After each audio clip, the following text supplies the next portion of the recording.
This is W, host of the High Art on the Edge page, host of 2 podcast features, one PCE, which stands for Post Concert Energy, and the one you're listening to right now is known as Surprise Cast. And we are going to leap and hurtle across the pond all the way to UK. We have a very special guest here today to talk about life as a performer, a musical based on The Wedding Present, and so much more. Let us bring to Surprise Cast Studio, Zoe Allan. Hello. How are you? I'm very good. How are you? I'm doing fine. How has your fall season been?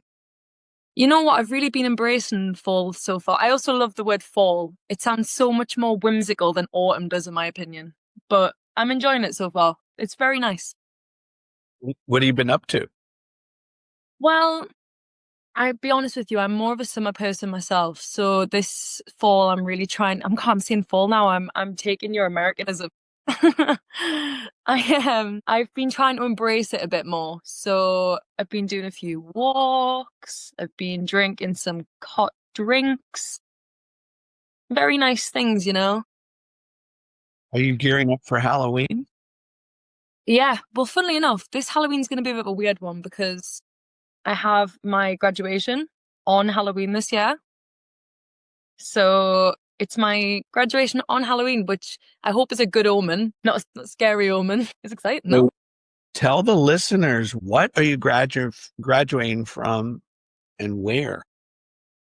So I've just graduated from Leeds Conservatoire. Let's go! And I have been doing musical theatre for the past 3 years, BA degree. And yeah, that's it. I'm graduating on Friday, and then that's all that sort of chapter done. How do your parents feel about that? Oh, I mean, they're very excited for us. A course like that can be very grueling. I think anyone who's done a performance drama school course will agree. It's very time consuming. I feel like this is the first time in 3 years where I've actually been able to just stand still and just sort of see life as it is, which is crazy because I've been so busy for 3 years. So my mom and dad are glad in that regard. I think they like, my mom especially is very happy to have me home, other than the fact that I've been, tucking back into the cupboards and the food supply. But other than that, they're having a great time with me back. I'm going to throw some icebreaker questions your way. Are you ready? Yeah. Come on then, yeah. Okay. These are just a little silly and fun. Okay, let's do it. If you could only eat one type of food for the rest of your life, what would it be? Can I ask a question about this? Can I have like a variation of this thing, or can it be one version of it? Slight variation. Okay. So I'm gonna go for a ramen, and my favorite is a chili chicken ramen, but if I'm allowed like a variation, I'm gonna sort of vary the stuff I'm putting in there. But you can't go wrong with a ramen, I feel. No, you can't. I love a ramen thing. It's great. All right, here we go. Another one. Let's go. If you were to choose, and you had the opportunity to be a superhero, who would you be? Why? You know what? I am not the most agile of humans. If you know me, you know that I'm a little bit clumsy. So I feel like it would be so fun to have sort of like a Spider-Man sort of vibe about me where I can just flip around everywhere and that would be sick, really, wouldn't it? Maybe that's what I want to do. You're rocking good time. All right. Let's do one more. Nice. Okay. Tell the listeners and me a favorite childhood toy, and do you still have it? This might be a bit of a cheat, really. But when I was younger, me and my brother, we were like, well, there's 2 things I could mind. One was I had this, it was called a running bike.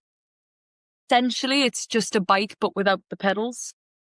My auntie got it for me. And basically, me and my brother was next to my house. There was like this massive hill. It was not that big, but when you're little, you know how everything sort of seems. And one day we had this great idea that let's go to the top of this hill, on my running bike and just go down this hill.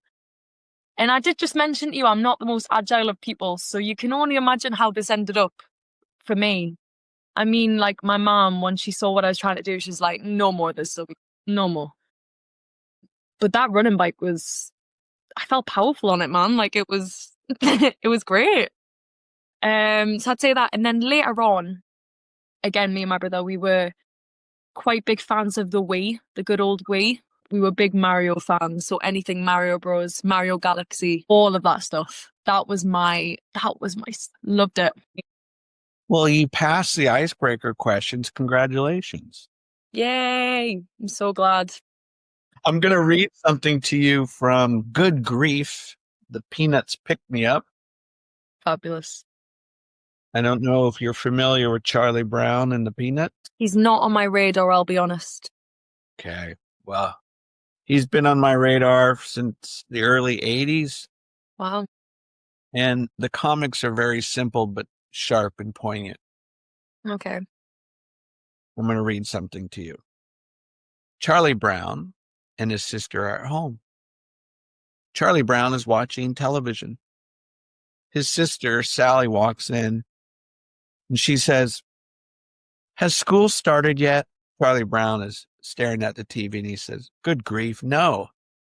It doesn't start until September." Sally says, "Well, I don't want to be late on the first day." Charlie Brown says, "Well, don't worry. It doesn't start for another 11 weeks. And then she says, "Maybe I better take my coat off." So you may be wondering, what is W going to ask you? Very simple. Tell us, when you were younger, your school experiences. Did you enjoy it? Were you a mind drifter? Did you get good grades? All that stuff. Well, I did love school. I always found myself I've been quite similar since I was little, especially when I think back to my time in primary school. I was always busy. I used to be the type of kid to do everything, as in like any club I could be a part of. I always used to laugh with my mom about this, about how there was a point where I wouldn't actually come home on time any of the days because I would fill every single day with a club. And they were just the most random clubs. I was in animation club, radio club, choir. Yeah, all the clubs that you could be in. And I don't think that's ever changed. I think school was primary school specifically, I was very much the kind of person who liked to just be involved in everything. And I think that's probably why I do what I do now, because I love just being involved in lots of different things. But I loved school. I was very lucky. I had a great time in school. And your social life? I say it was good. I went through that phase. So you know how when you're a kid, you're a teenager and you go through that phase of, I'm too cool for this stuff. Like I sort of fell out of love with theatre and stuff that I love now. I say fell out of love. I sort of put that boundary up of being like, oh, I'm too cool for this. But I had a drama teacher who kind of forced me to do things that made me uncomfortable, and it got me straight back in the loop. And yeah, that got me to doing this now. And your parents, you just mentioned that you like to put your hand in a lot of different jars. Yeah. Where does that come from? Mom or dad or both?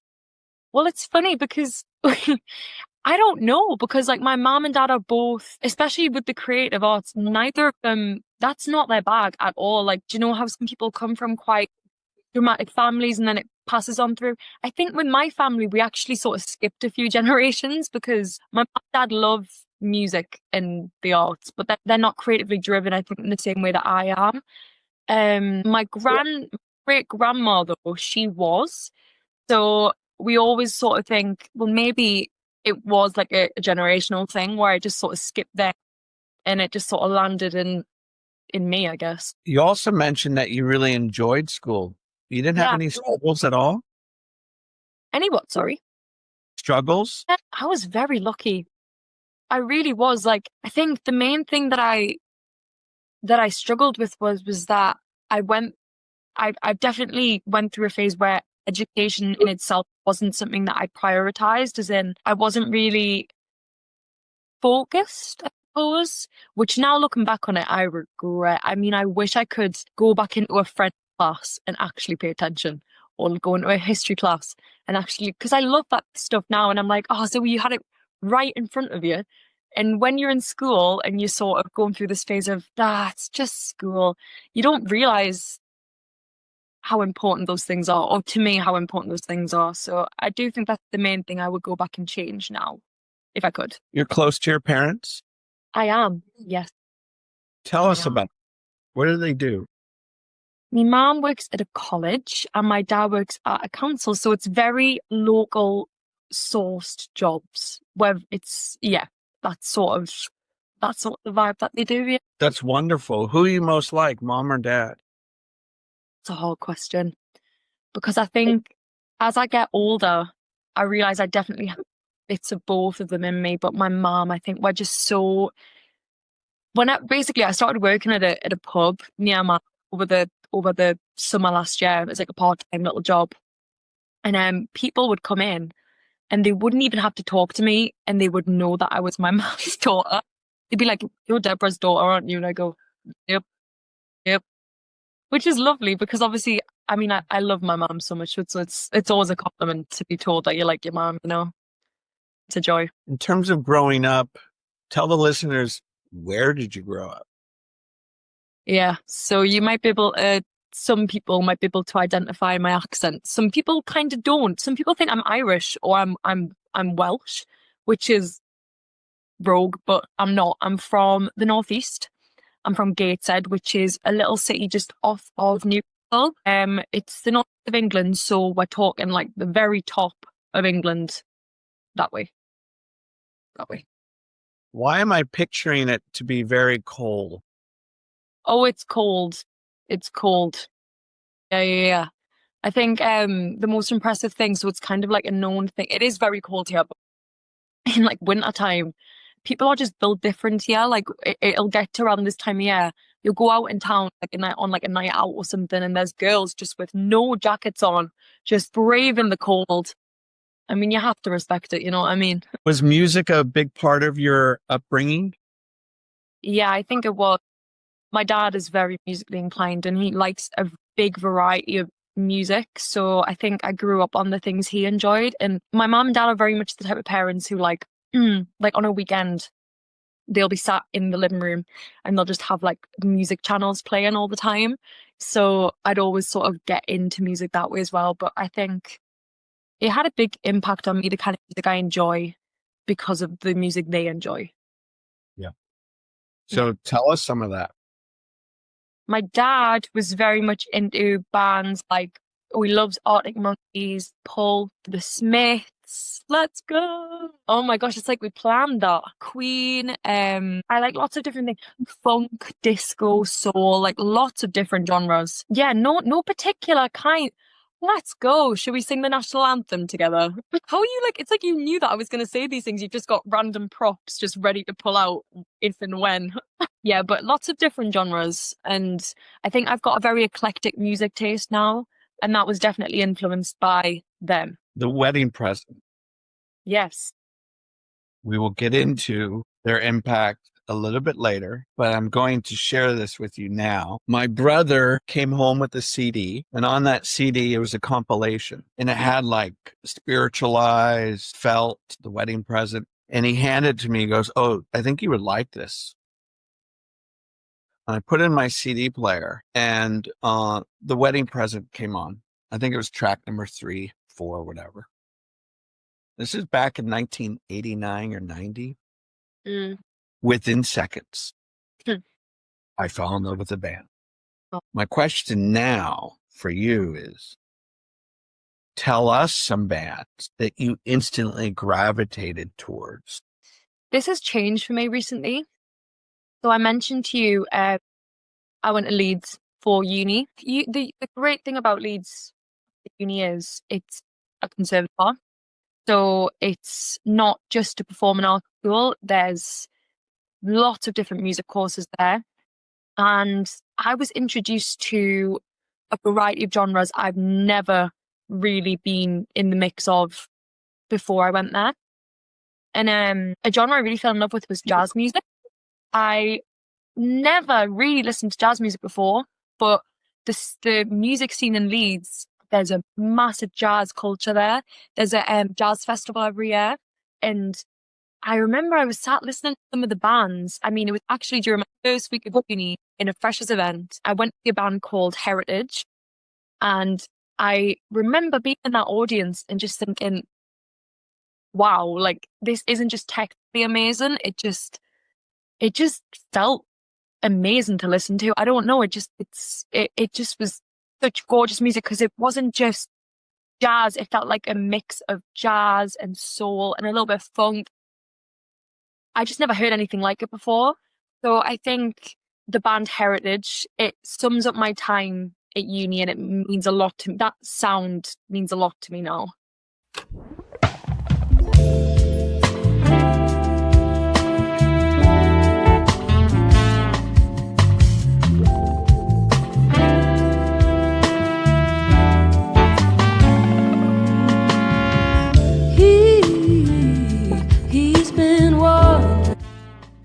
So I would say that is the first one that comes to mind.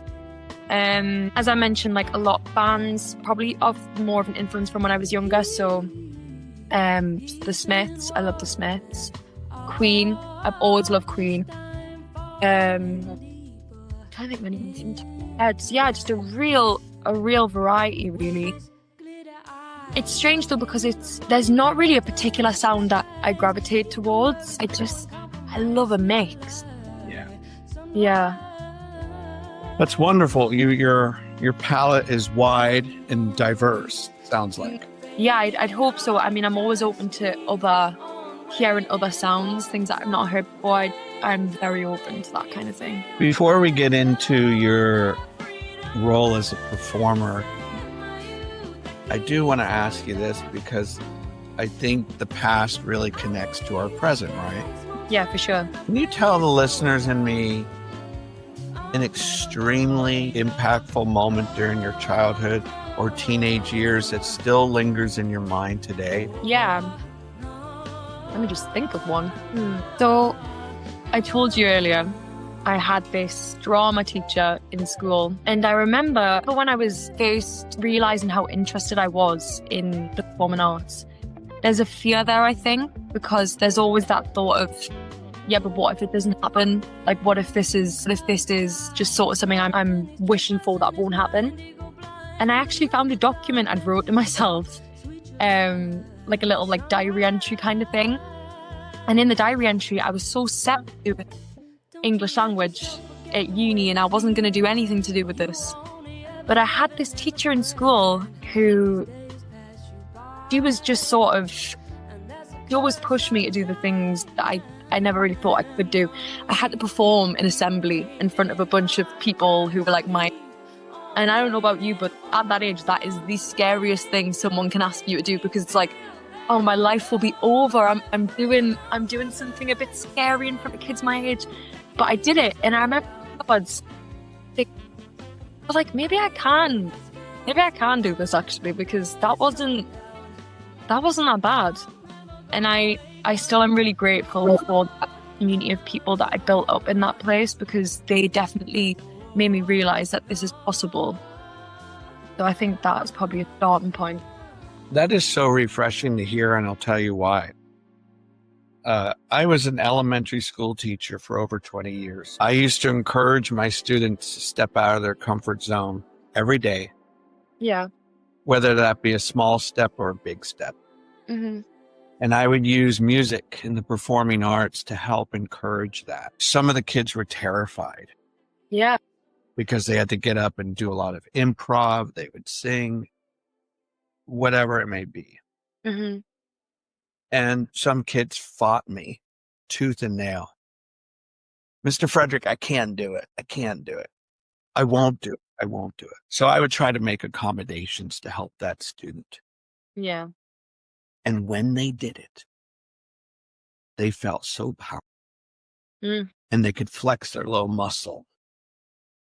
These are 9, 10, 11-year-olds. Yeah. And so I love hearing that story, which you're able to share there. Yeah, I think I know the mentality that I've picked up recently. I heard this really beautiful thing that everything that will advance you, make you bigger and better as a person happens in a place where you're really uncomfortable. So you have to do these things that make you comfortable to expand as a person. And I do try to keep that with me because there's lots of things, especially, I mean, this year, especially that I've done where I've thought, my God, I would rather run out that door than do this thing that I'm about to do. But I did it and I survived it, but not only survived it, like I did it and I think it went great. And that's such an accomplishment.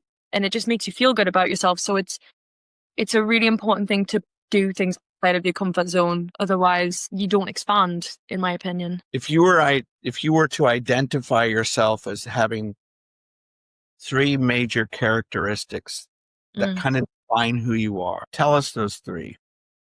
Yeah, gosh, it's hard, isn't it? I would say warm. I've always prided myself on being someone that if people are around, I do my best to make them feel comfortable and safe and nice. Friendly and maybe ambitious. I have a lot of ambition. So with ambition and drive, Yeah. how has that helped you in your life?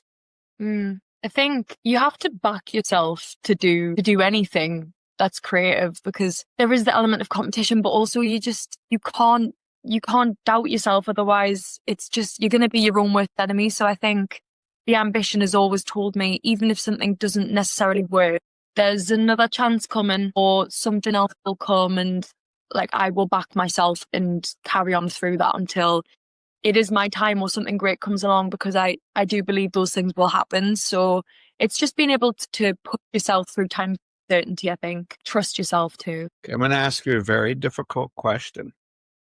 Go on then. Yeah, go on. So follow along with me. Mm-hmm. During the school day, Mm-hmm. sometimes I would call the students over from their desks to sit with me and go over their work. And we would talk quietly so the other kids weren't really hearing us. And they were busy doing projects, whatever it was. And I had a student that had pretty bad ADHD. And we started talking about it. And he said, I can't do this. I can't do this. I can't focus. Mm-hmm. And I said, you know, everything I hear from you might be true, but what if we were to flip that? What if we were to change a different perspective? And he said, what do you mean, Mr. Frederick? And I said, how can you look at your disability in a positive way? Yeah. It took him a while to understand that. So I'm going to ask you, any internal struggles, any challenges that you have faced that you've learned how to now use as a positive? Yeah. Oh, I've got a big one actually. Let's hear it. So in drama school, I had an injury. I had a vocal injury, and that was just it was so hard to mentally, physically, of course it was an issue, but I think mentally was more of a struggle.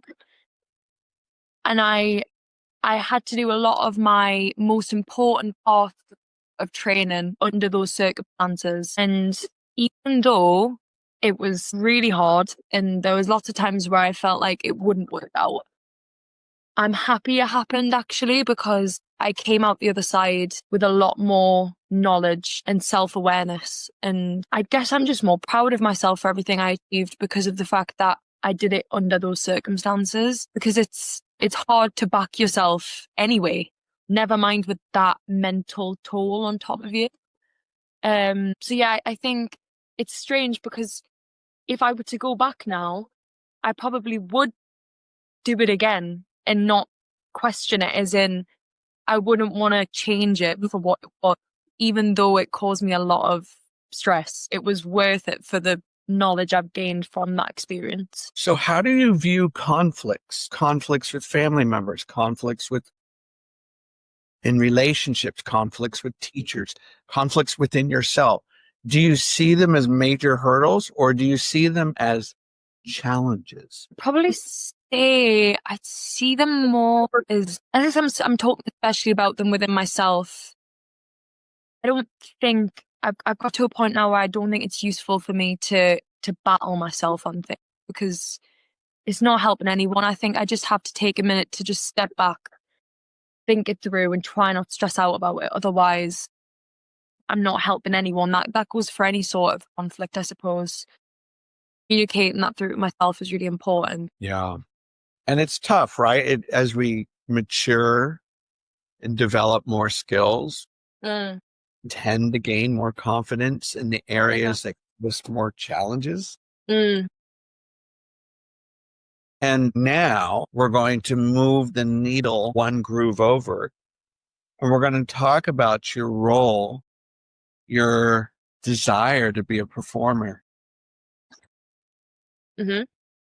So I could sit here and tell you for hours movies that have literally impacted me, but I'm going to tell you one. Poet Society with Robin Williams. Great. And the reason why I'm sharing that with you is because that literally transferred itself into my role as an educator.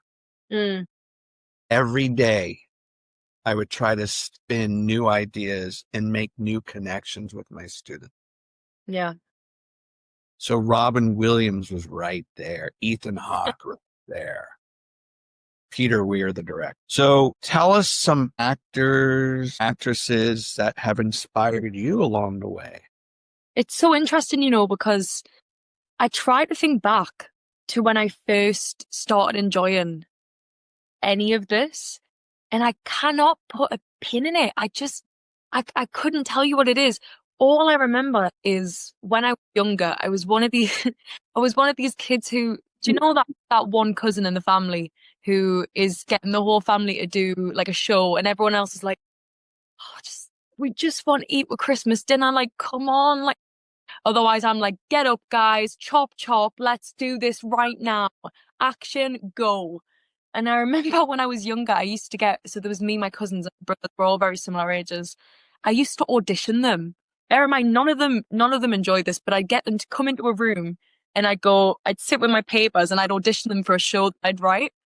And I don't know where that came from, because I don't think there's a particular actor or even like a movie that inspired me. I think I naturally gravitated towards that kind of lifestyle more. I guess I liked that energy and that vibe and that performance thing. And as I got older and I was introduced to shows, movies, I think that's when I thought, this is where it all fits. But I guess it was I guess I'm just internally quite bossy and creative, a mix of the two.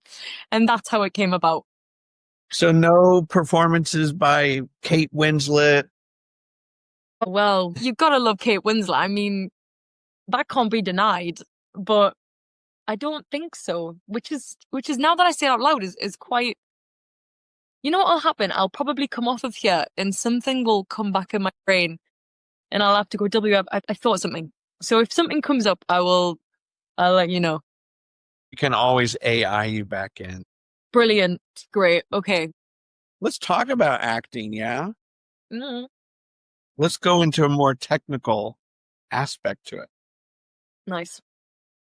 Now, I'm no trained actor, so what I've heard by watching actors talk about Stanislavski, the great Russian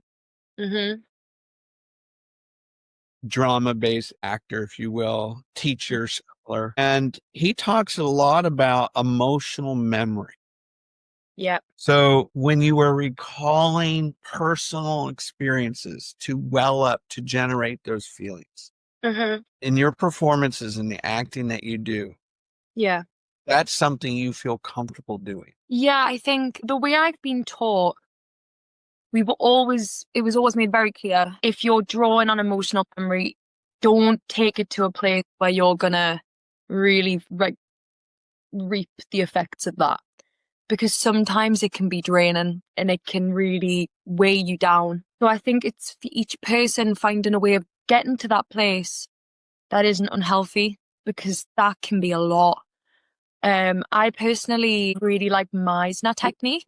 I'm not sure if you've heard of Meisner technique before. It's similar to Stanislavski in the case of you're drawing in on emotion. It just felt more accessible to me, and I enjoy that kind of work.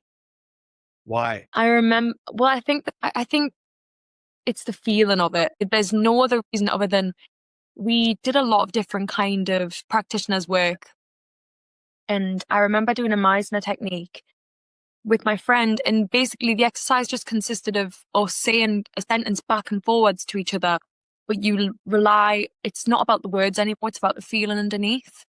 And I think that was the first technique that took me out of the words and into the emotion of a character more.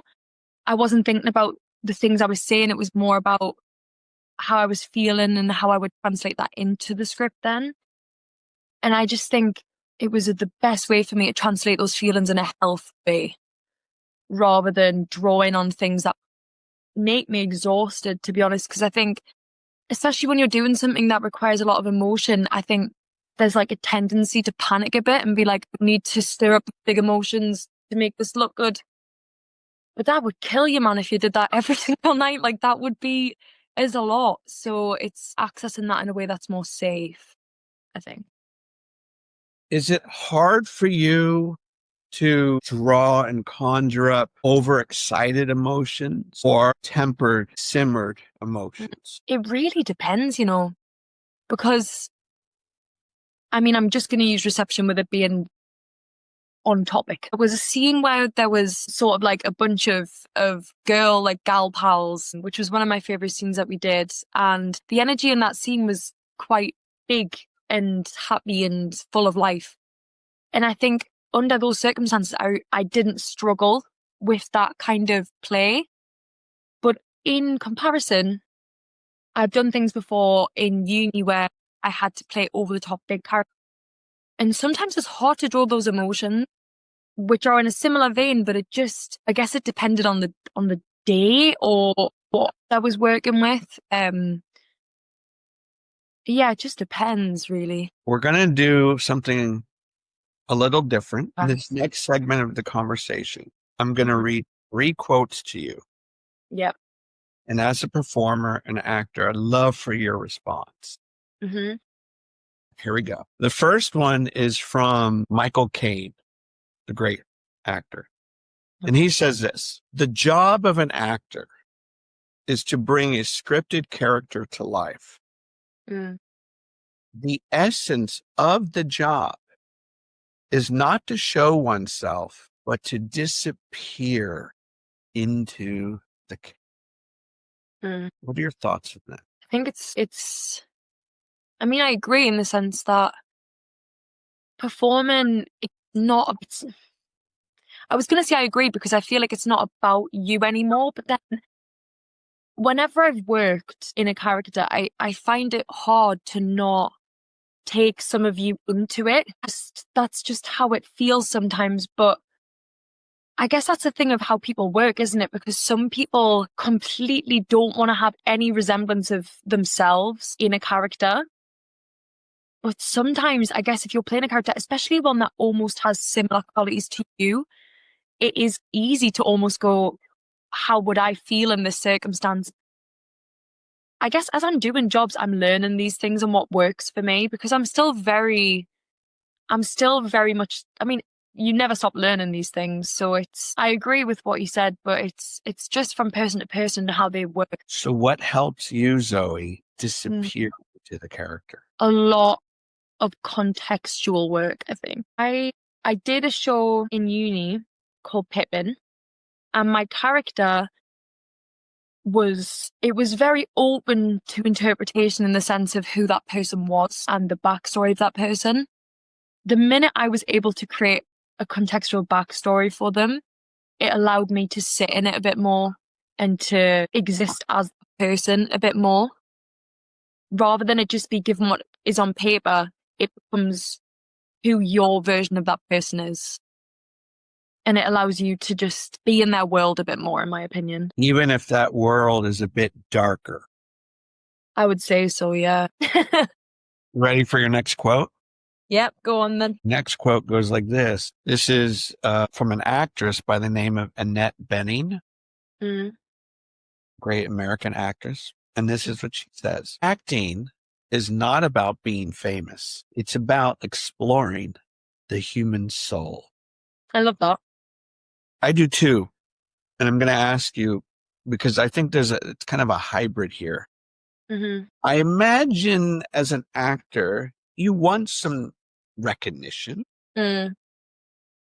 And there are some people listening to this going, I want it all. I want that. I want to be famous. Yeah. While exploring the human soul. Yeah. Which part of the seesaw are you on? I've actually had this conversation before with a few of my friends. It's a very interesting thing to me how hand in hand those things are in this world.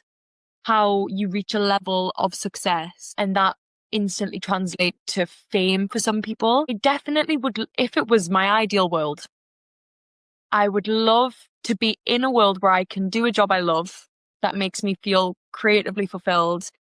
And being recognized for that is a lovely thing. But I think fame comes with limitations, and that scares me a little bit. I don't like the idea of you having to give up yourself to other people. I just think the idea of fame is so dystopian sometimes. But I love what I do, and I would love to be able to be recognized in a way of my work is recognized, but not in a way that it would become too much. But I very much think that I didn't choose to do this because I want to be famous. That's not my opinion on it at all. I could go my whole life and not be famous, and I think as long as I'm creatively fulfilled, I'd be happy just doing the job.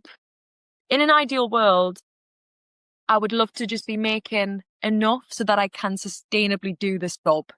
That's the dream. The fame side of it, if that comes, it comes, but it's not my driving force. So what's the backup to this? Good question. As in, what career path would I fall back on? I always gravitate towards people, I think. I love talking to people, getting to know people. So I don't know what that looks like, but I know that if I'm following that it would be something that involves communicating, meeting and being around other people. That is my sort of ballpark. That doesn't just mean the creative arts. I think that just means in general sort of being around people, whatever that means. In other words, who knows? It's very much up in the air. And you've got plenty of time to figure that out. Do you have time? Let's do one more quote about acting. Here we go. Lynn Redgrave. Ooh, what an actress she was. She says this: acting is not about dressing up. Acting is about stripping bare. To unveil parts of yourself so strangers can see inside the lens. Yeah. World. Yeah. How do you feel about that? Being bare, being naked in that sense. You know, it's so weird because it's vulnerable. Like it can be so vulnerable. I mean, in order to give an honest performance, you have to unlock something that translates to other people. They watch it and they see themselves in you almost. And to do that, it's getting to a level of emotion and honesty that is really vulnerable. And I think that the thought of that can be uncomfortable, but it's almost cathartic, weirdly. I found that when I've done things that make me feel the most bare, it's actually allowed me to release the most honest parts of myself. And the more that you do that, less scary it becomes. It's not so much scary, it's more invigorating. I love anything that allows me to do that. You probably know actors, actresses that have been asked to do things that are completely out of their comfort zone. Yeah. That could be in the form of swearing on stage, be in the form of showing more of their skin. Yeah. Have you been asked something on that realm where you're like, oh my God, I just can't do this right now? I've been very lucky, I think. Every creative team I've worked with have been very open and honest in the sense of let's do this as a collective. And if you are uncomfortable with something, we're not going to force you to do anything you don't want to do. Of course, there's been times where I've been asked to do things that are, God, this is nerve-wracking, but it's never been in a way of something I don't want to do. It's more something that, as I said earlier, pushed me out of my comfort zone, but in a way that was good for me. I don't think I've ever been asked to do anything where I thought, oh, this is not me. And long may that continue, because I feel sometimes, especially when you're young in the arts, you want to be, and you're in a room, you want to be there for everyone all the time and being the best version that you can be all the time and doing this in order to maintain a sort of reputation and be on it. But you should always prioritize your needs and what makes you comfortable first, because doing a job and not feeling comfortable, like, it's not worth it. No matter how much it might advance your career, if you in turn are giving up something that you don't want to, that's not okay. There's got to be that fine line. Because as you have just shared with us, Zoe, that you like to teeter a little bit on the edge of being uncomfortable. Yeah. And so if an actor and actress takes a role in theater, in the movies, where they are being asked to do something on the complete opposite side of themselves, some may look at that and go, hell no, I'm not giving my soul for that. Yeah. But they might also have that internal struggle, like thinking, wait, that could also be a challenge for me. Absolutely. Yeah. And I think that's a very personal thing to determine, because Yes. what I might find as a limit, someone else might think, oh, I don't care about that. Like, I might learn from that. I'm going to do this. But you yourself, you have to trust your gut, I guess, in that sense. You just know when it's something that's going to advance you, but something that might hinder you also. I think that's a personal thing. Have you done movies? I've done film work in training, but I really only graduated, what month are we even in? It's October.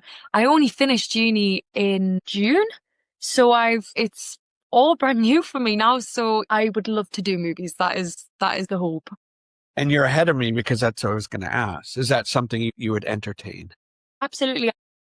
I've always said theatre is my love above everything else, because I don't think there's any feeling quite like a live performance. It's just can't even describe it. It's just a feeling, like it's just different. But I love movies and film, and that would be something that I'd love to explore in the future, 100%. Before we go into this musical that you were just in, Yes.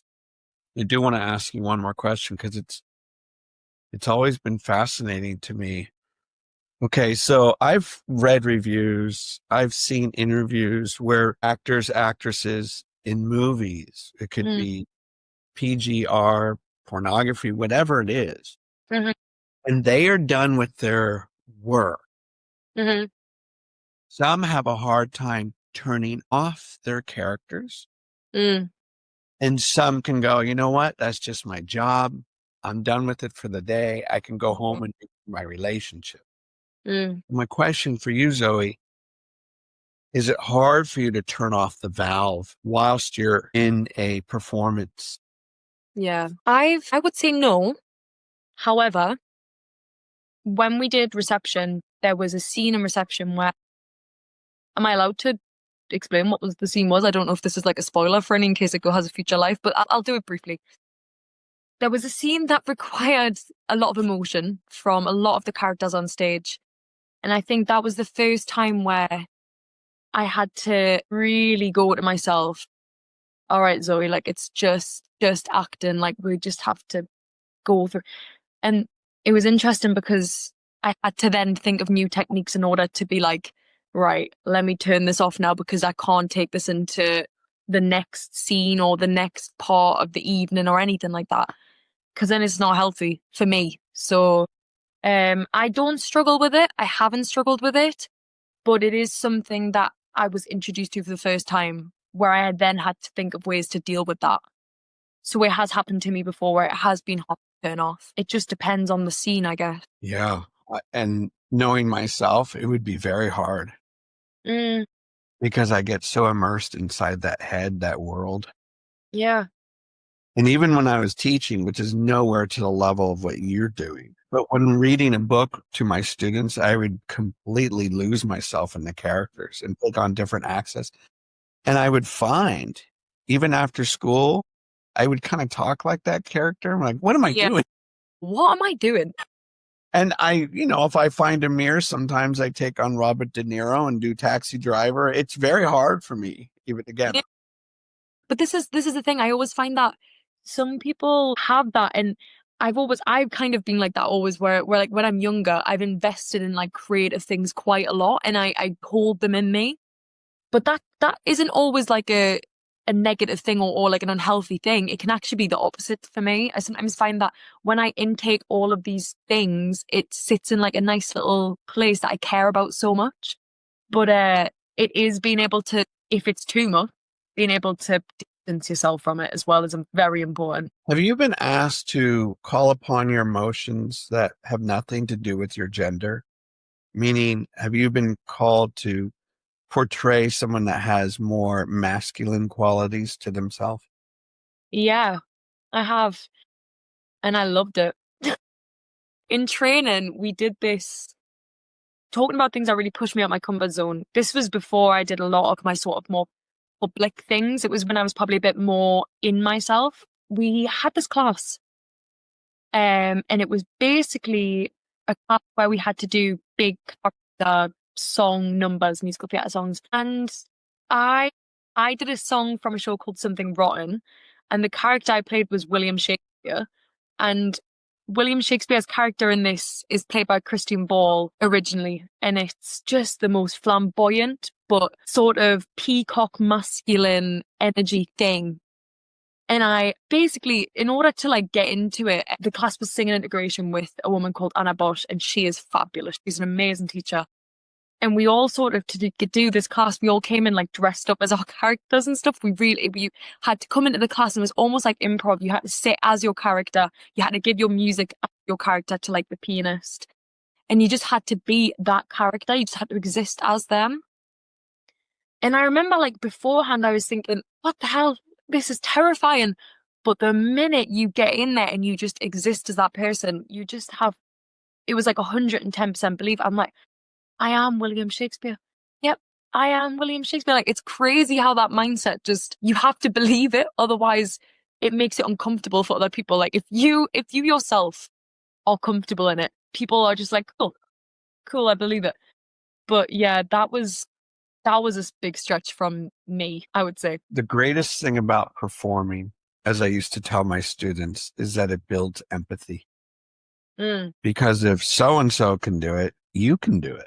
yeah. It will be a different performance. Mm, And if you can perform in front of 1, 10, 100 people, you can do well in so many areas of life because, as you said earlier, Zoe, you push through the womb of fear yeah, definitely. and you're on the other side of it. 100%. So, And yeah, I go think ahead. what you said there about how if they can do it, you can do it. I think one of the nicest things I took from my training was that nobody is ever going to do something similar to you because you are you. And what you bring to something, someone else will do completely different. And I think it can be daunting sometimes, and it can be hard to deal with that competitive element of the performing arts sometimes. But I think a mantra that I always told myself was like, what I do, someone else can't do, but what they do, I don't do. It's a really nice thing to think about how unique everybody is and how people will make that different versions. How much do you enjoy improv? I have a bit of a up and down relationship with improv, I'll be honest. It's not my favorite thing to do, but I found that improv is one of those things that scares me, hence I learn a lot from it. So when we were doing some character work for reception, me and Lawrence, who was sort of my love interest opposite, we had this session where we did a scene, but it was all improv, and it was to help Matt sort of create some of the script. And I loved that. I thought I really loved it because it just felt so heated and in the moment. I think with improv, the thing I worry with sometimes is that there's an expectation to be funny sometimes. And that's when you lose me, because I'm like, okay, I need to be this. I just need to remind myself you don't need to be anything. You just need to be you. And that is enough. Like that is enough. You nailed that. When I used to do improv with my students, Yeah. all the boys thought they had to be funny. Yeah. And I told them, I said, there are two things about improv. Don't try too hard, and don't give me potty humor. Mm-hmm. Because all the boys wanted, do silly things, passing gas, burping, all that stuff. And I would hit the bell and I'd say, next person up. Yeah. And the boy would sit there and go, I just got on stage. I'm like, you're trying too hard to make me laugh. Yeah. Yeah. You're not Jim Carrey. Yeah. Yeah. But that was when I was telling you about my teacher, Anna, in that class, that was very much an opportunity for people to feel like they had to be funny, I think. But she told us in one of these sessions, we were doing this thing where we had to just walk across the room in any sort of way. Like she just wanted us to walk in different manners. And automatically, I think people's first thoughts was to be funny. I know mine was anyway. But she just said, she was like, this isn't to make people laugh, like you're being honest. And that's where the humor comes from sometimes. So I think as soon as you get in that mindset of it, I need to be this, I need to be funny, or I need to be emotional, I need to make people cry, like you're automatically losing the game. I don't think you can never do it based on what you want an outcome to be. Like what will be, you do not have control of how people will perceive your performance. So, yeah. So are you saying then it's not about the outcome? It's about what is best for this character at that moment. 100%. Yeah, yeah, yeah. And their motives and their desires and their emotions. Yeah. Yeah, absolutely.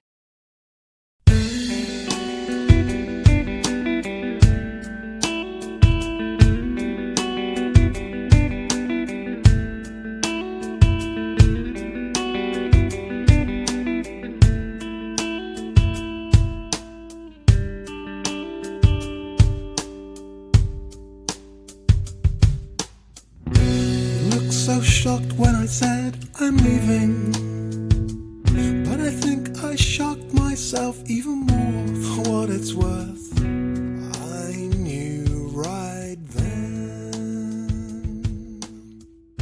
appearances can be deceiving. Okay, Zoe, we have arrived at the big moment here, what podcast listeners are probably waiting for. And before we launch into the big musical, to all the listeners, I'm holding up some wedding present albums. And as I mentioned earlier in this conversation, the wedding present have been a big part of my life for many, many, many, many years. And when I heard that there was going to be a musical, I felt two things. One, I felt super excited. And two, I felt pissed off. And I felt pissed off because I couldn't go. Yeah, you're a bit far away for that one. I am. So tell the listeners and me, what did I miss? Well, the story of the Wedding Present musical surrounds a group of uni friends as they go through the trials and tribulations of being young and, adolescence and dealing with the general things of love and loss and breakups and heartbreak and all that. But it's set against the backdrop of these Leeds. Very fitting for the Wedding Present. Oh my goodness, the Wedding Present band. And it was just a story of friendship and of connection and interesting characters. And it's the story, it's sort of what I think was worked really well with it was that because it's set in 1980s Leeds, the music really mirrored that time and the things those characters would be listening to and the sound of 90s Leeds. So yeah, that's what you missed in a nutshell. Damn it. Next time. It's okay. Next time. So tell the listeners, how did you get this role? Well, I studied a place called Leeds Conservatoire. It's in Leeds, and obviously. And basically, we have this system in the conservatoire where if auditions came up, Lauren Bickerdike, she was our sort of head of events and stuff like that. She would let us know if there was an opportunity for us to audition. And I was in third year at the time of I think it was actually, when I found out about the auditions, it was it was around May time actually, and I was just starting to think about what would be next. And it's very scary leaving uni. I think it's that sort of first time in your life where you don't have the safety of education and you don't know you're an adult for the first time. I say that I'm not an adult in any way, shape or form. I refuse. Anyway, I heard that there was going to be auditions for this musical, and it was so exciting because I knew it was the venue it was going to be in, and I knew it had links with Leeds Playhouse, which is a really great established theatre in Leeds. They produce lots of amazing work. They've just done like a rehash of Oliver, and I saw that and I was like, I would love to work with this sort of genre of people. I really wanted to be a part of it. So anyway, I had found out that it was open to conservatoire students to audition, and I did. And basically it was in a room. I wish I could describe to you this audition room. It was like, basically it was one of the rooms I used to have my lectures in. So it was very sort of surreal. It was like, why am I leaving uni and getting a job outside of it was a lot. And I went in, I did a first round audition, which was, I sang a song, which was in the style of the show. And then I did a musical theatre song as well. And then they made me do some of the sides. And that was when I first got introduced to the character. I actually read the sides for the character I got in the end. I came back, did a second round audition. It was a dance round as well. And then I got an email saying that they were interested in me and to let them know my availability.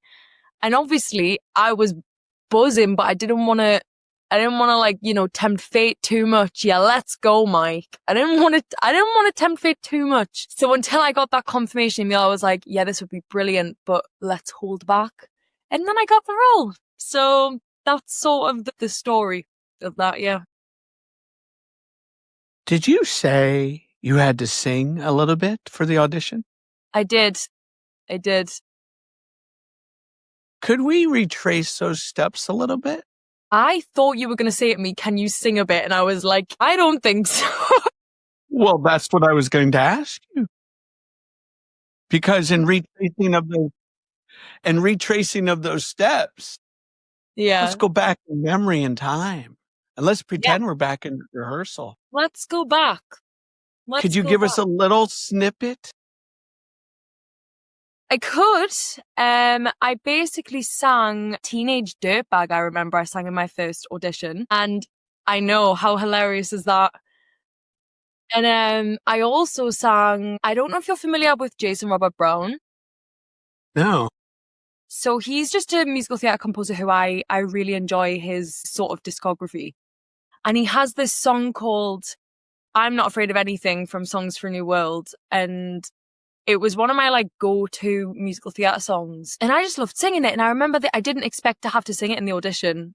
And Matt did this lovely little thing where he was like, so do you have anything else in your rep? And I was like, boy, do I. So then I sang that and it was good.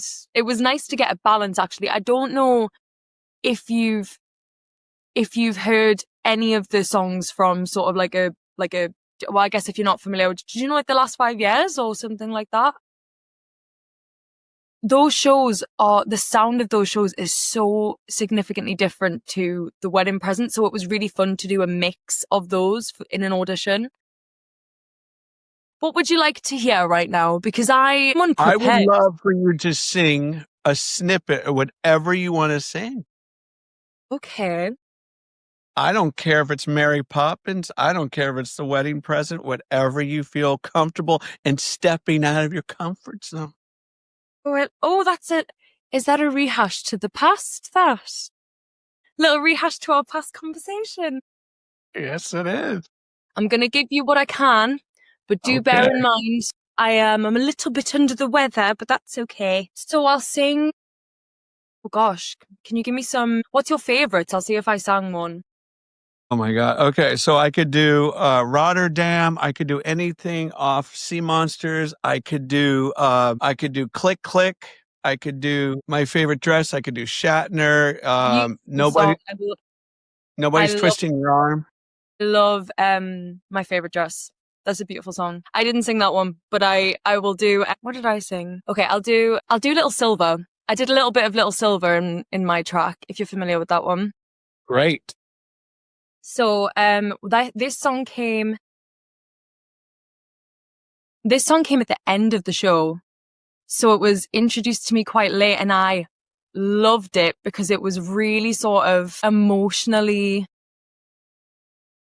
I'm going to imagine that Lawrence is here with me so I can play again. This is so Little Silver, everyone, is from the Going Going album, which is a big, sprawling wedding present beast of an album that came out in 2016. So it's a very unique album of theirs. But yeah, this is he played this when he was in San Francisco.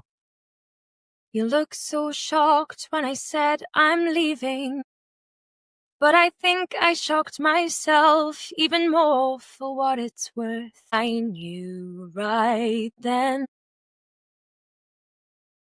Appearances can be deceiving, but I feel like I've arrived in the happiest place on earth. I can breathe again. It was just time for me to go. There's nothing else you need to know. There's no point in questioning or anything. There's nothing. Okay, thank you for stepping out of your comfort zone, Zoe. Thank you for singing that tune. Guys, you get this message that they would like for you to be part of this musical. So how much preparation did you do in terms of getting inside your character? Is it Rachel? Yes, it was Rachel. Okay. And then in terms of preparation, what did you do for that? Well, I think what was really lovely at me is the time that this is set in was the same time my mom would have been around this age. So I actually got a lot of information from her because I felt like my character, the beautiful thing about doing a show that's new, these characters are open to being nuanced and being anything that they want to be, really, like with the collaboration of the creatives. But there was so much to explore in these characters. So I did a lot of contextual, historical sort of work, just sort of to give myself a bit of an understanding as to what the political scene would be like for these people and how that would affect them. It also helped me decipher what her morals would be, what the way she would be, how she acted, how she would present herself. And a big thing that helps me with this is creating like a Spotify playlist that my character would listen to. So I had this playlist that I would imagine Rachel to be listening to and to be like listening with her friends too. And it just helped me. If I'm listening to it, it helps me sit in it and imagine it a bit more, which is really helpful for me. So I did all of that, and that felt like it was definitely as the process when we were actually discovering these characters, it was actually within the rehearsal period as well. We had this gorgeous, gorgeous, gorgeous person working with us, Cara. Love Cara with my whole world. She was fab. She was really great at taking us away and thinking, how would the political, historical, socio sort of political standing point at this time of the world affect these people? And it made me think about her differently. So it was important for me to think about all those things. So you build this playlist to start immersing yourself inside the skin of this character. Yeah. So tell us what bands were on that playlist. roughly? Shall I pull it up? Because I have it right here. Yes. I have a whole Spotify playlist dedicated to Rachel and what I felt would be her taste in music, if you will. So, some of the bands we had on here was The Police, The Smiths. I had a bit of Fleetwood Mac on there as well. The Clash, Blondie, The Bangles, Pet Shop Boys, I thought would be a big one because Pet Shop Boys actually has sort of links to the Northeast and Rachel was from the Northeast. So I felt like I had this narrative where her and her dad would be big Pet Shop Boy fans and she would listen to that with him. So I really liked that idea. So the Pet Shop Boys was on there too. But it wasn't just bands. I also liked a bit of Madonna on there too because I felt like she would have been a girl in her late teens, early 20s. Madonna would have been someone that she, idolized a little bit.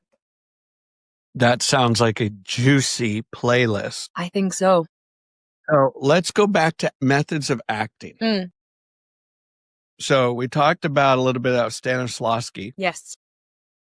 That talks about connecting to the emotions, recalling the emotions. Were you cognizant, Zoe, of the style of acting you were trying to express on that stage? Was it Meisner? Was it Stanislavski? Was it method?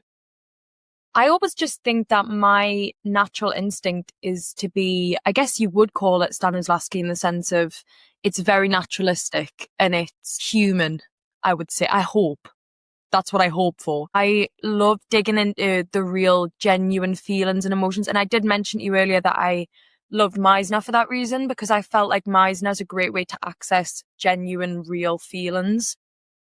So I would say it was a nice balance between the two if I was putting like a sort of style onto it. Okay, so can we keep going deeper into the acting? Yeah, absolutely. Okay, so you find this style of acting that you are employing to give this character more depth. Did you adapt your voice? Did you modulate it any way? Tone, pitch, volume to add more layers to Rachel? I think what I found myself doing almost subconsciously, I think Rachel is a lovely conversation I had with Cara was talking about working class women. I've been surrounded by them my whole life and I find them to be the most strong-willed people ever. And I know enough of them to respect them and to respect what that historically has meant for people, especially in my area where I grew up. I found myself leaning into things and maybe vocal styles that I would recognize from them, maybe a sort of more, let's try to think of the way to describe this. Definitely in terms of my accent, I was picking up ways that people in my community would be a bit more Geordie. So when Rachel was a bit more emotional in a song, maybe there was a moment where my accent would become a bit more strong. Not even by choice, sometimes it just might have been a subconscious thing of asserting yourself and asserting your background. And yeah, I think like things like that, it just comes so hand in hand with the emotion of it because she was based so heavily around strong women in my life. So I think that would have been an example of that. So now, name a strong woman in your life that may be manifested within the character, within your role that you were thinking of. I definitely think the first person that comes to my brain is my gran.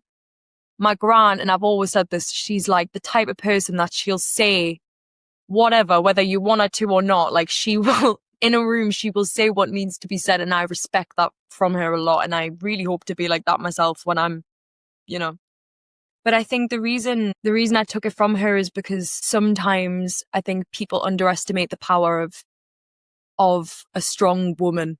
And my gran has never, I don't think my gran has ever made me feel like she couldn't say what needs to be said. And that, I think that's probably the person that comes to my brain straight away. Thank you, by the way. As you were getting deeper inside the character of Rachel, Mm. were there any aspects to her personality that you really had a hard time connecting with? And if you did, what did you do to try to bridge that gap? Yeah, I'm trying to think of something. I must say, first and foremost, I really enjoyed her as a character because there was times where I think her situation was very much, well, I don't want to ruin it for anyone. I'm not going to ruin the story and the plot, but she got put through quite a lot as a character. It was a very emotional journey she had. And I think it's hard to find a thing to dislike about that because I truly liked her as a character a lot. I was going to say she could be stubborn, but I really don't. I think under the circumstances, it was in her right to be a bit stubborn, in all fairness. Let me think of something. I potentially think she had a sort of, especially in comparison to some of the other characters, there was a bit more of a standoffish energy in her ability to be silly, maybe. I think that was because of the circumstances she was under and also the context of her as a character. And there was around her friends, she was more silly and open, but I think a lot of the show was spent with her deep in these feelings. And I think in order for me to combat that and to find the joy in her as a character against that contextual sort of subtext and all that thing, I think I just had to find the play in her with anyone who was in her life because yes, she was in a circumstance that was really hard to deal with. And I think that if you play that all the time, you can't connect to the character anymore because it's like, this girl's just sad all the time. But that's not how a human is. Like you can be all of those things and still be full of life and full of joy and find passion and joy in life. And I think that is what she was. So I think that's probably how I combated it, by finding ways that she would get through those things and who she would turn to and the silliness she would find in the little parts that she could. This sounds like an incredibly enriching experience led by, who is the gentleman, the mastermind behind this musical? That's Mr. Matt Aston. Yes, and I had the great opportunity of interviewing Matt. Yes. So what was it like working for him, with him? I had such a great time with all of the creatives on this project. I think, as I mentioned, I'm a recent graduate. I literally finished uni in June. So this was the first time I'd ever been in a professional setting. And going into that, especially with people who are more well in their sort of comfort zone because they'd done it before, or maybe people who just had more experience than me. I was obviously nervous because it was, you want to establish yourself, but you don't want to do the wrong thing. Like this is your first job. So Matt was always very cautious to work with me and my thoughts. And I think it was a really nice room to work in. I had a very good experience.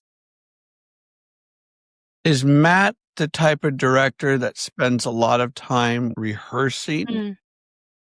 Well, it was interesting because the way things sort of happened was we spent a lot of time segregated off during the rehearsal period. He would take, say, like me, Lawrence and Richard, we would often doing things together, and we would sit and we would work through the scenes with him, and we would maybe present our initial ideas, and then we'd work together to maybe move more towards Matt's vision. But he definitely was keen to do the way we did it was we did an initial run through of the scenes, then we went back and we added detail, but he definitely got us to the place that he wanted it to get to in terms of the detail. And even though that might have not been straight away, like by the end of it, I think we all knew exactly what it was that he was wanting from the scenes and from the characters. So how did he challenge you? How did he push you? Mm. I think it is important to say, obviously, this is Matt's passion project. Like, he loves the band and he respects the band, and he has this relationship with David Gedge that he truly, truly like respects. And I think the way it pushed me, knowing how much he cared about it, I think you want to deliver. Like this is something that he has been I think he said that he was, planning this for like years. Like, this was something that has been in the making since COVID, I think it was. Like, it's been a very, very long time coming. So I think it pushed me, his passion for it pushed me to want it to be the best it could be. I'm going to share something with you, Mm. and then I'm going to ask you a question afterwards. Okay.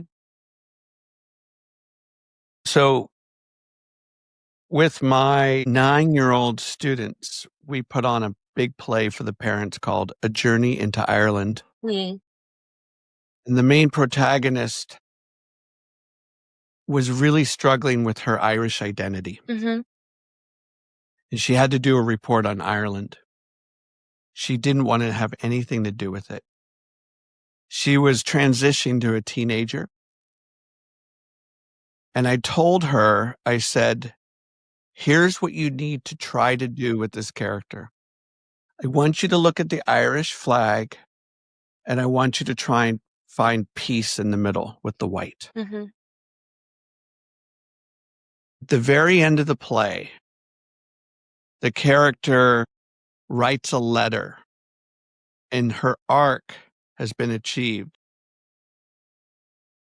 But when we practiced this, she couldn't find the depth, the emotion. Now, it's a 9-year-old.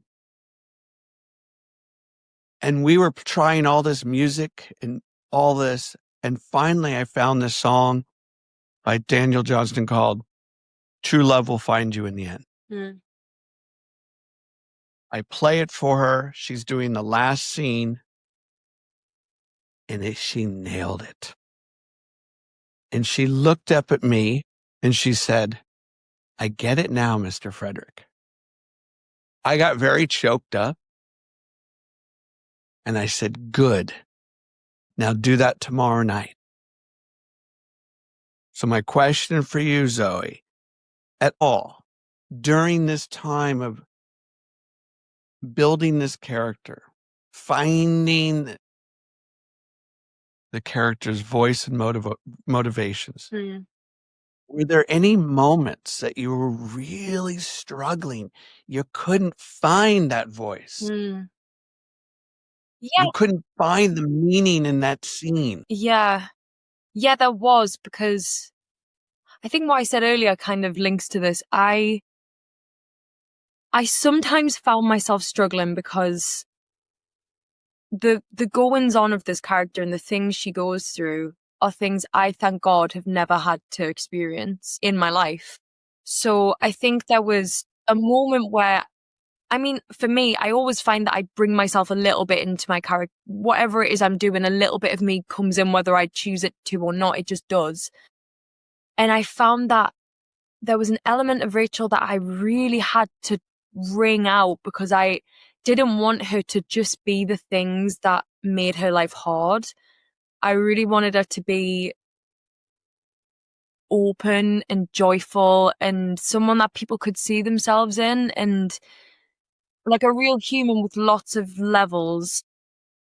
And I think me and my friend Amara, who played Sally, we spoke a lot about how her relationships with her friends, how that would manifest and how they would show themselves, and what her love languages were. And I think all those things helped me to unlock her a bit more, because I didn't want it to just be where she was angry all the time or sad, because she would have been more than the things that happened to her. Like, I really enjoyed playing her because she was a very strong woman, and I liked that a lot. So I wanted to aid that by not just making her the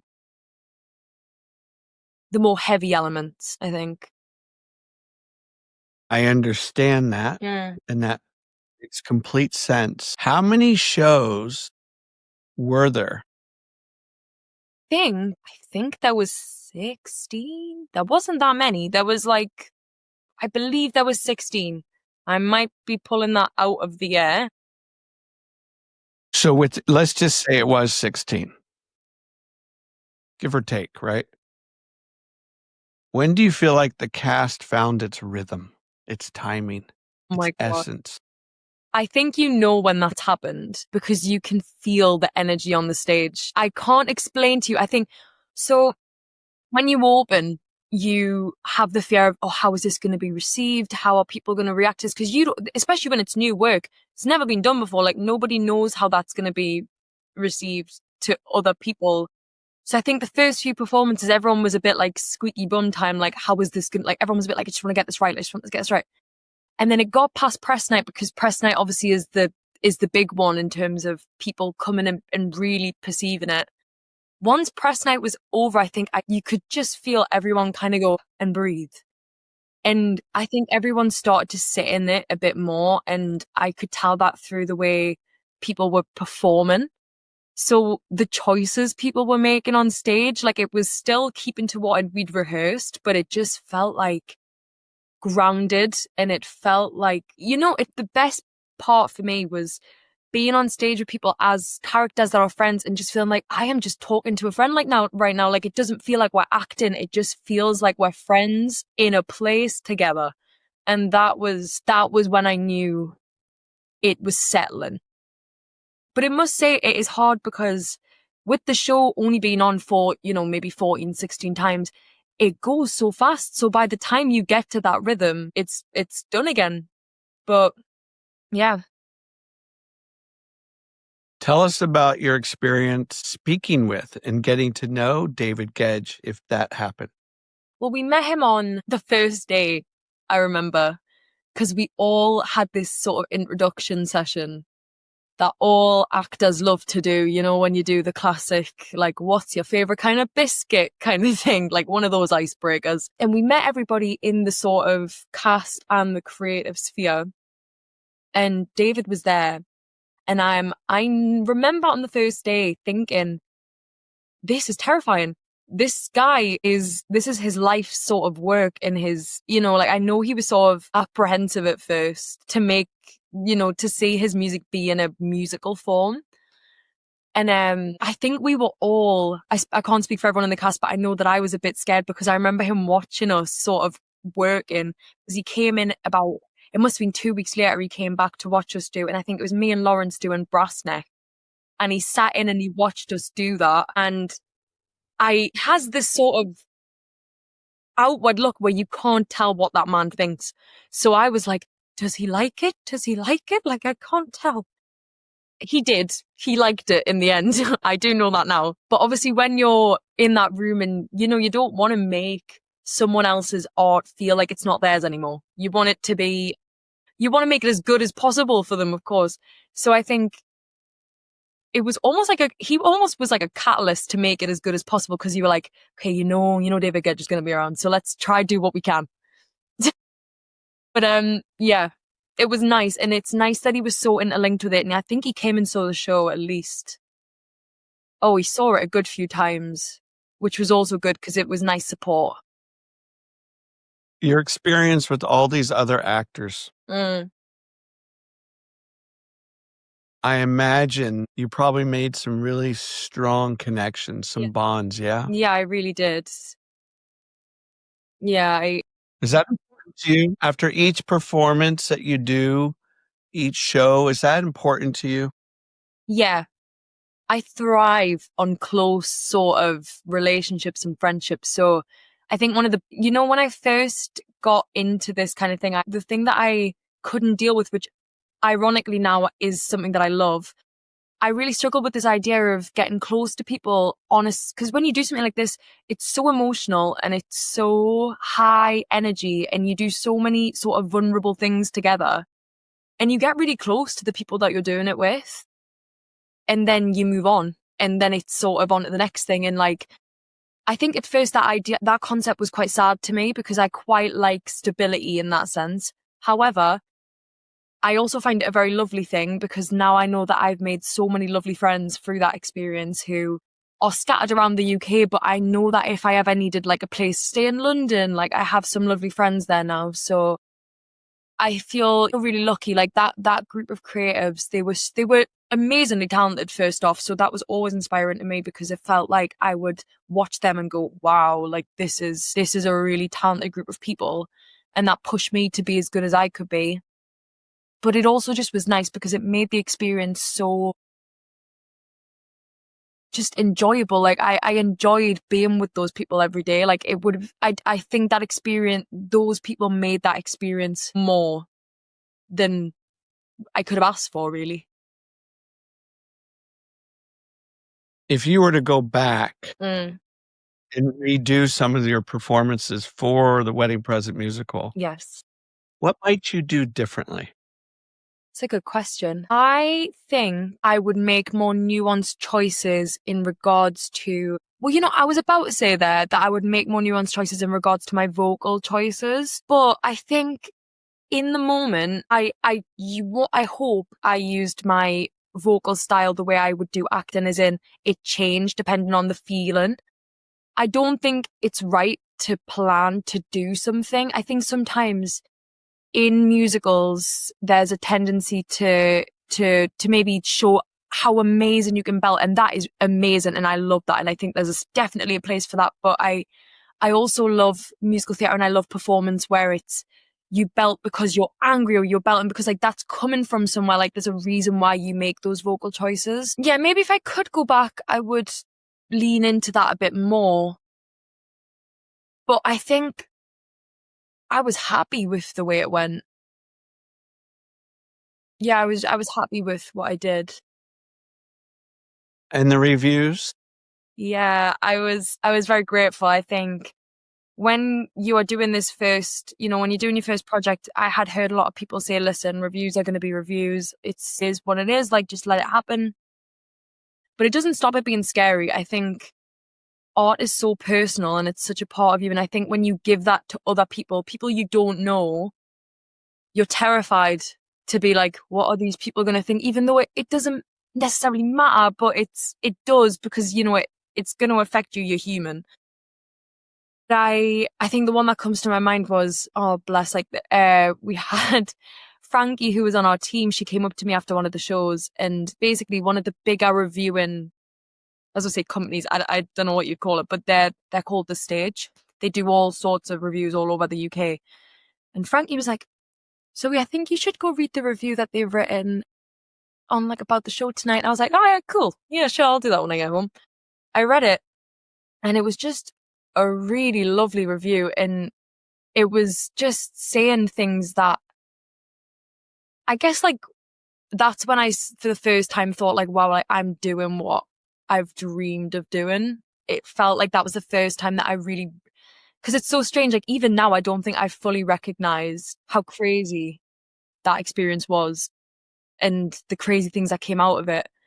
But that, for some reason, was the first time where I was like, I got a bit emotional. I was like, oh my God, like, this is what I want to do with my life. Like, and I'm actually able to do it. And it's just, yeah. So that review that meant a lot to me. But the reviews in general were very encouraging, I think, because it wasn't just in terms of me, it was applauding the other cast, the musicianship, the music, and just, it was nice because I think the more we heard these things, the more encouragement we got to just keep trusting ourselves and what we were doing. And it let us become a bit more tight with it, I think.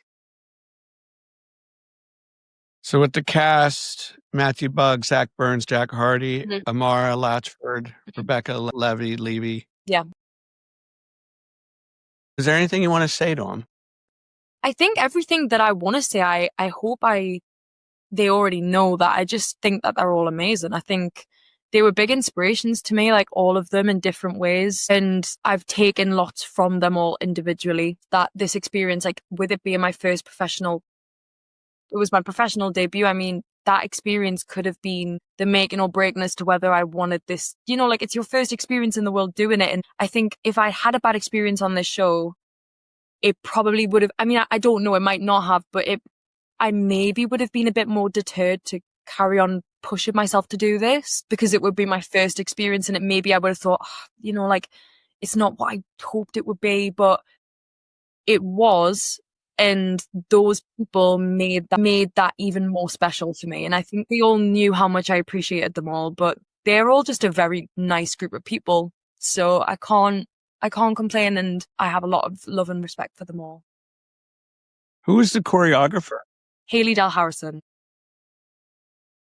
Really? I already knew Haley because Haley choreographed my third year show in Leeds. So when I was doing the auditions and I heard Haley was doing the movement, I was like, oh my God, like, as if surely this is a sign that I have to do this, like, please. But yeah, me and Haley already knew each other, it's nice because also Matt Bug, who was in the cast, he was also one of my lecturers from uni. So I had this group of people, and my friend Ellie, who went to Leeds Conservatoire, she was in the ensemble dance, sort of community ensemble they were called.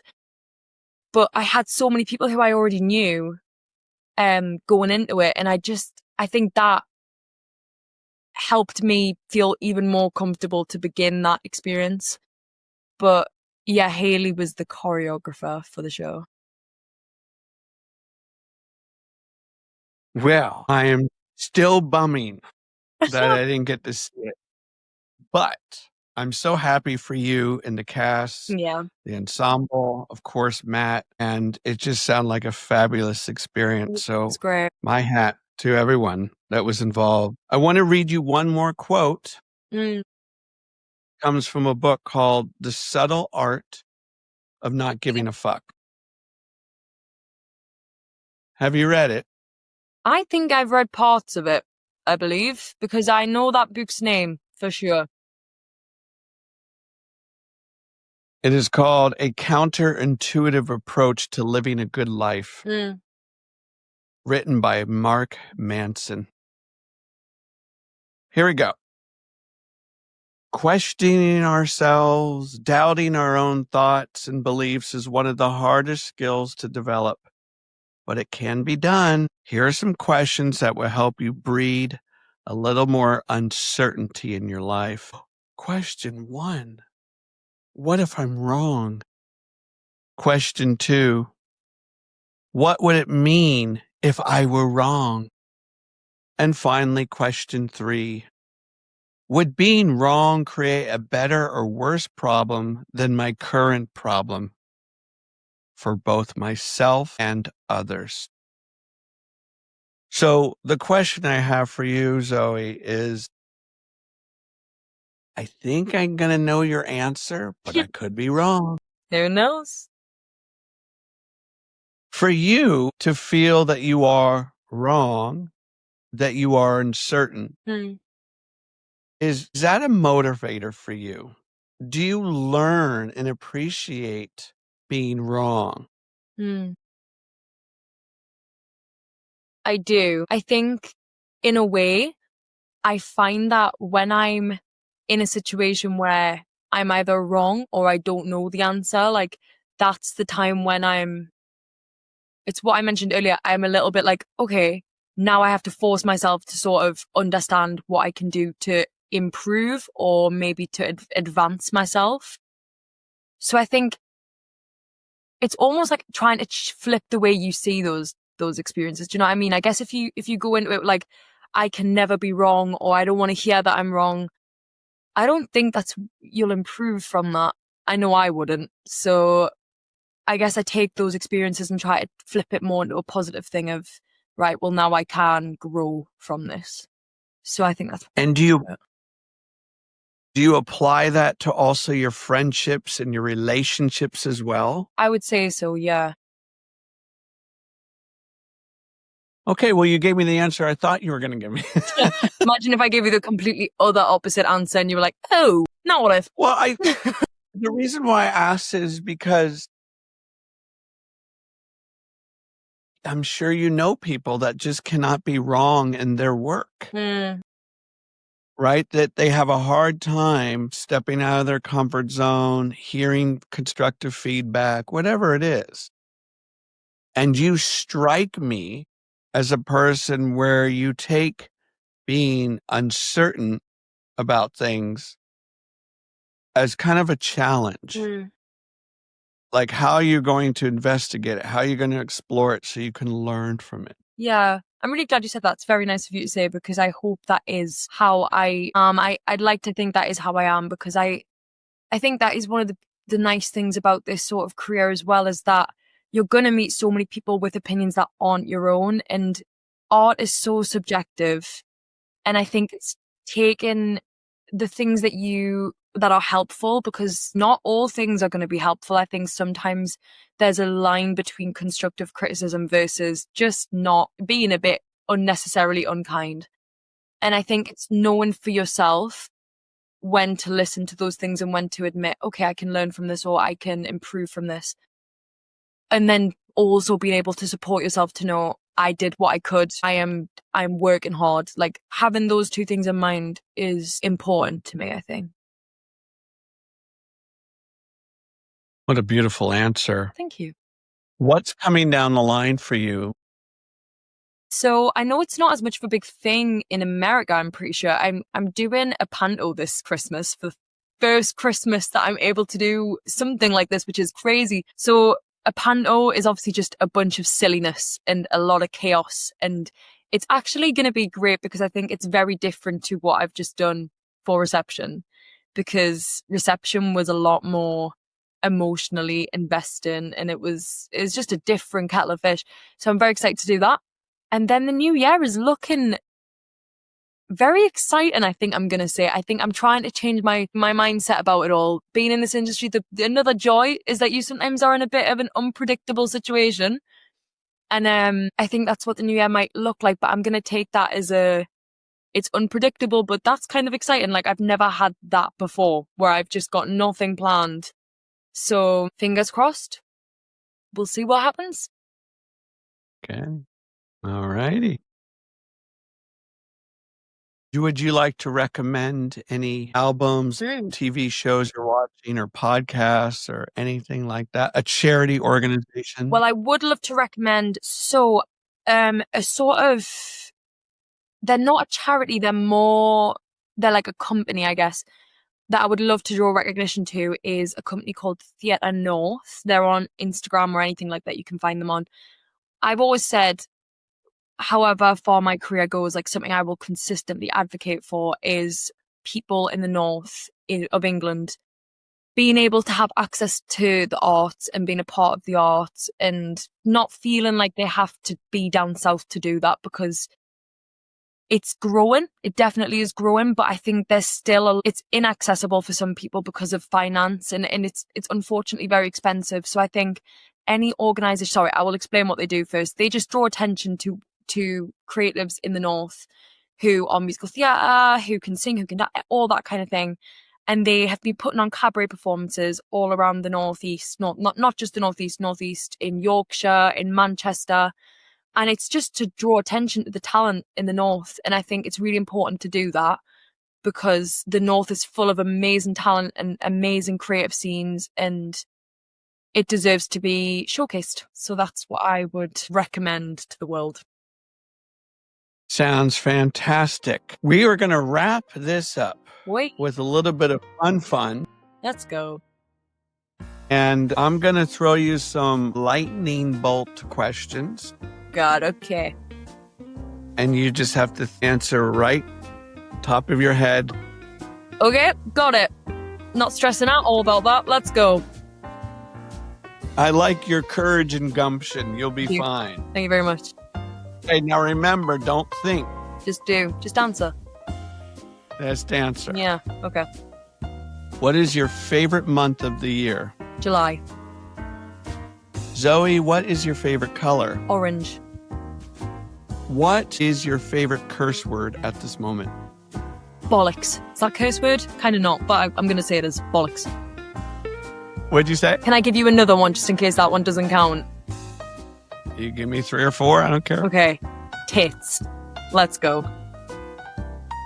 I'm sure there's a story behind that, but very interesting. A store that you like to visit often? I love Bershka. Bershka's a really fun clothing brand. I enjoy that. A school subject you would like to learn more about? English language. History too. Zoe, how often do you floss your teeth? I try to do it on the reg, hopefully every day, unless I forget my floss when I'm away in the world. Tell us the name of a dish you like to cook. Ramen. Bring that back from the beginning. Who is your favorite Disney character? First person that's come into my brain would be Merida. I just think she's great. Love her. From Brave. What is your favorite board game? I like Cluedo. What never fails to make you laugh? My brother. Finish this phrase, please. The way to my heart is... Physical touch. I like to be close and just to lie on people a lot, I think. So people who are happy to do that. If you were to write a book, what would it be about? The best places I would recommend to sunbathe. All about that. I like that. Are you ready for speed? Yeah, let's go. Okay. Work or play? Play. Love or friendship? Love. Friendship. Cats or dog? Dogs. I already regret my first two answers. Morning or evening? Morning. Salty or sweet? Sweet. Physical strength or mental strength? Mental strength. Would you rather have a night in or a night out? Night out. Expensive presents or homemade presents? Megan. A guilty pleasure of yours? Really cheesy sort of films. Name a celebrity you'd love to meet one day. Olivia Colman. Do public restrooms make you self-conscious? Do public restrooms? No. What motivates you? My mom. What is the kindest thing someone has done for you that was totally unexpected?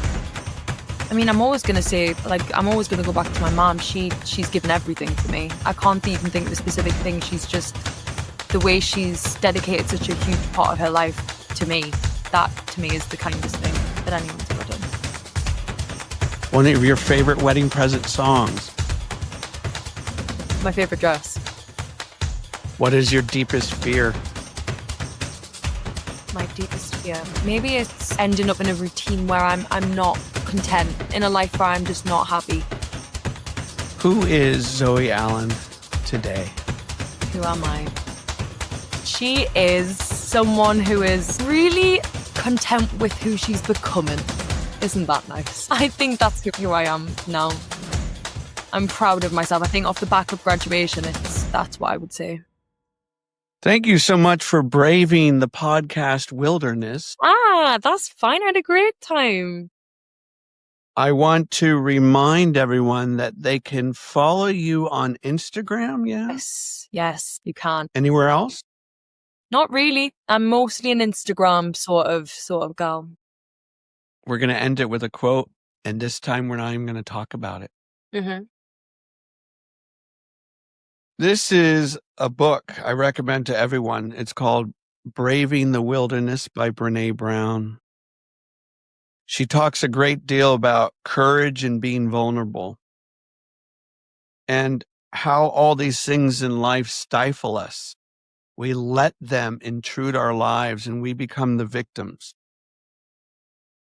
And this book is a great lens into how to find strength even when you're weak.